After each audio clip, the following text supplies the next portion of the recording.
Hello and welcome back to my channel. In this video I'm going to show you how to make a fat burning drink, be it belly or body fat. This drink cuts down fat in 7 days.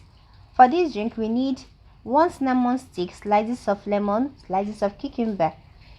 Inside your mug pour in sizzling hot water, followed by your cinnamon stick, 1 cinnamon stick, then slices of cucumber and slices of lemon.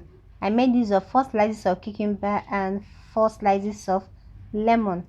Mix this well and leave it to steep for 15 to 20 minutes. Okay, then you take this twice a day for 7 days, 2 times a day, morning 30 minutes before food and before bed 30 minutes before you sleep at night. Okay, take this for 7 days and you see the amazing results. All right, thank you for watching my video and see you in my next video. Remain blessed.